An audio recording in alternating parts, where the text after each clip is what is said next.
Super Mario 64 is one of the most influential games of all time. Without it, the gaming industry would have not become what it is today. Being one of the first 3D games to hit the mainstream market, this game set the standard for how we judge games with platforming and open world mechanics. However, just because something has influence doesn't mean it's still good. There are plenty of trend-setting games that both did and did not stand the test of time, and today I wanted to find out what category Super Mario 64 fits into. Before going into this, I have to make sure it's clear that I have never beaten this game before. I've gone through the first few levels, sure, but never enough to come to a true conclusion about the quality of the game. I've also dabbled in the world of speedrunning and ROM hacks, but realistically I have little to no bias for or against this game. With this in mind, I want to go through and 100% the game by collecting all 120 stars, that way I'll have a fully developed opinion on everything the game has to offer. Now with that out the way, let's find out if Super Mario 64 is actually good. The game begins with a letter from Peach telling us to come visit the castle for a cake, but once we arrive, something is clearly off. Lakitu flies in and takes the role of a cameraman recording Mario for television. While he is recording live, his role is to be the literal camera in-game, which is pretty cool. I'm sure I'll have a great time controlling him. When we enter the castle, we hear Bowser tell us that he's basically taken over the place, and this is confirmed by the toad next to the door. The only place we can go from here is the first level, Bob-omb Battlefield, which we enter through a painting.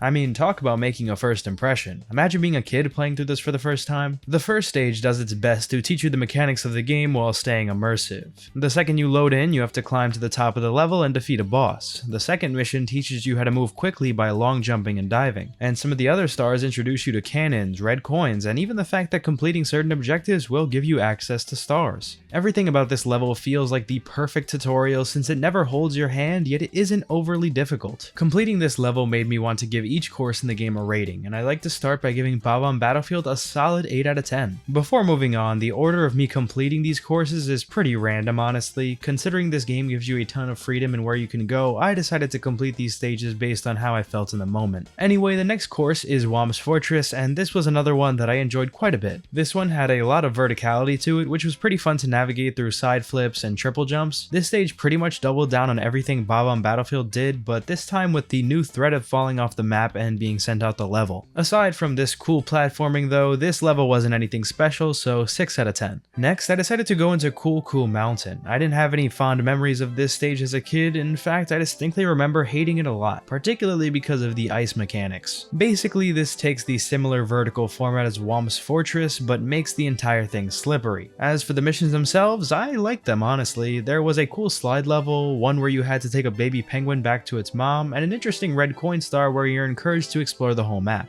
At first glance, there's nothing too special about this level, but it does introduce one thing that will be a pretty important criticism I have about the game going forward: the repetitiveness of certain stars. While some stars in previous levels did use similar elements, this one in particular had you go through this slide one twice, and I don't know why, but it just bugged me. The first time you get the star for just making it to the bottom, and the next you're racing a penguin. Did they really need to make 2 stars out of this? Why not just have us race the penguin and make the other star something different? It's essentially doing the same thing twice, and that is particularly annoying when we get kicked out of the level anytime we complete a mission. Anyway, I don't really like this level, 5 out of 10. Oh, and I forgot to mention, when I was completing Cool Cool Mountain, I went ahead and played the first Bowser level. This was actually a lot harder than I thought it would be, especially since I was collecting the red coins. The next stage I went through was Big Boo's Haunt. This was actually one of my favorite levels from a creative standpoint, although it's not actually that great in reality. This is one of the first courses in the game to introduce more puzzle-based missions rather than just platforming, which is still interesting even though the puzzles aren't that complicated.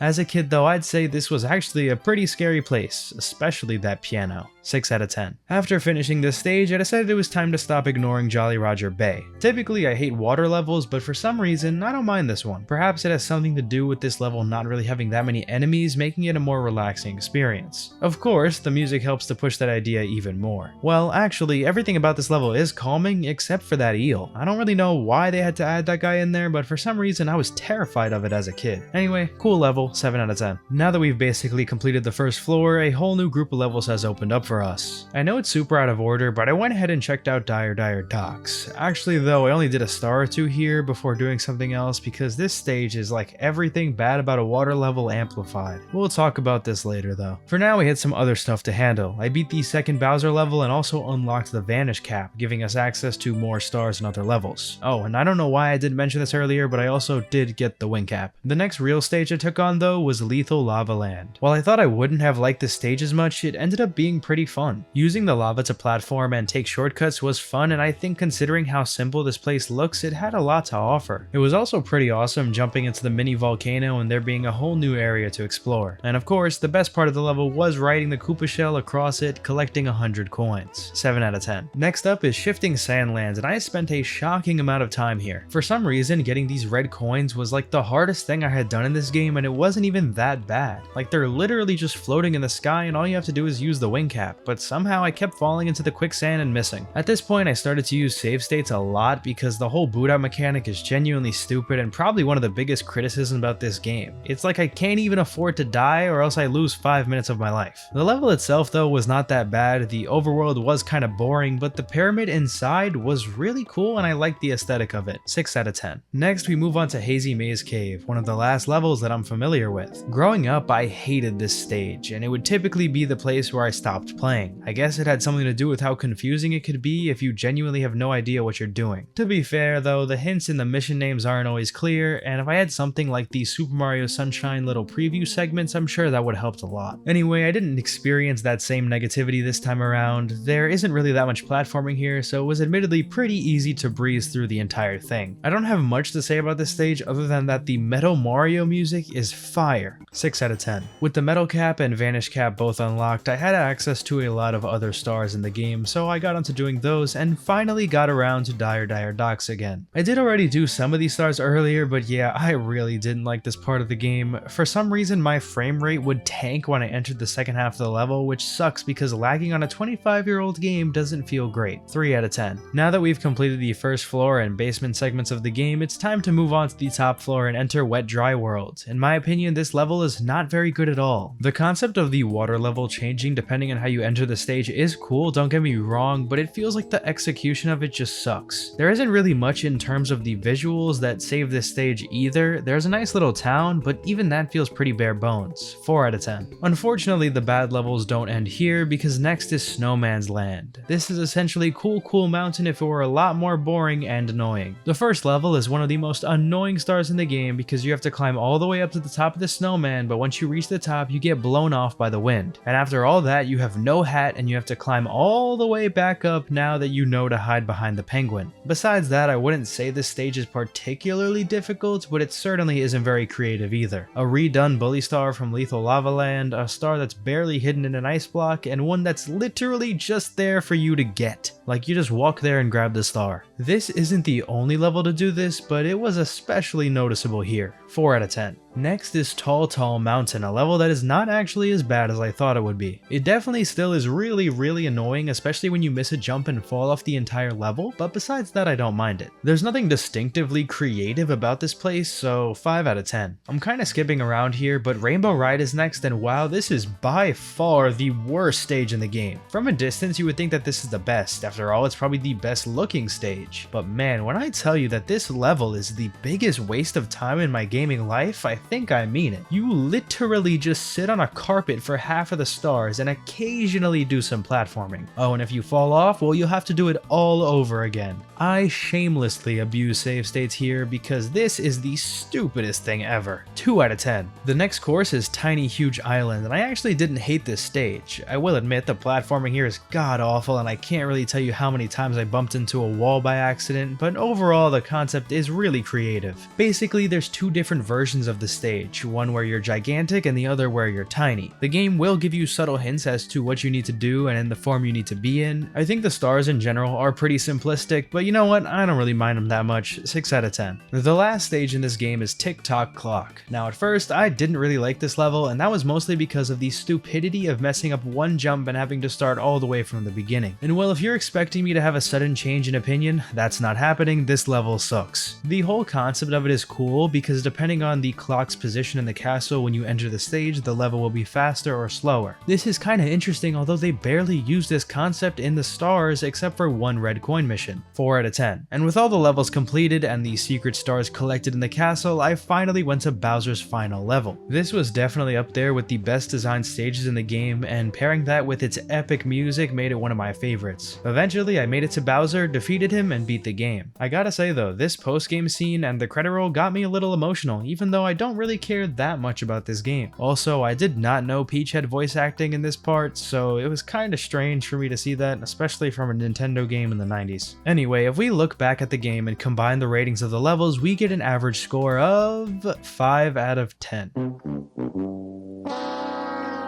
Do you think I like this game? Alright, I'll admit that Super Mario 64 has some really great parts. When the platforming is done right, this game has some of the most satisfying gameplay of all time. A lot of people want to hate on the controls of this game, and to an extent I agree. It can get sluggish and slippery. The way collision with walls works is bad, but it can still feel great. There are plenty of ROM hacks out there who made the most out of this movement system, so I don't think the controls are inherently bad. I think the real issue spawns from the combination of a bunch of stupid things about the game. Obviously, the camera isn't good. The whole concept of the camera being Lakitu following Mario around was nice at first, but when you actually think about it, it's so stupid. You're telling me that just because a Lakitu can't see Mario means that I can't either? Why? I don't even think that's an issue of hardware limitations, it's just a dumb gimmick. It's kinda funny too, because if you compare it to the other 3D games around at this time, this game probably had the best camera around. Another problem is the level design though. It feels like at first the platforming in levels was simple but still engaging. I would say around that last third of the game though, things started to get really bad. I have no problem with making the platforming harder late in the game, especially when it's in stages that aren't even required to be beaten nor played. But in this case, the platforming feels like it wasn't even tested properly. Like, I had multiple moments in the playthrough where I thought to myself, this couldn't have been playtested and improved by a real human being. Obviously that's an exaggeration, but it's a valid feeling that I had. Also, I noticed that the top floor of the castle had some really bad levels, and I think that it just chalks up to the developers wanting to add more difficulty but not really knowing how to do it properly. I mean, they really just started relying on big drops and falling out of the level to make things difficult. Other than that, there are some minor issues like the repetitiveness, but I can give them a pass on that since it was Nintendo's first real attempt at a 3D Mario game. Despite all of these criticisms, I will say this. Even though with modern eyes this game is kind of bad, during its time it was literally the best thing out. Hindsight will always be 2020, but Mario 64 was a trendsetter for a reason. No other games were doing it like this one. So if you ask me today if Super Mario 64 was actually good, no, and I'm not afraid to admit that I feel that way. But if you asked a kid in 1996 if it was good, well, I'm sure they'd say yes. Regardless of how I feel about this game, its impact is beyond words, and it's inspired generations of kids to explore things like game development, speedrunning, and even content creation. And that is something that will always stand the test of time.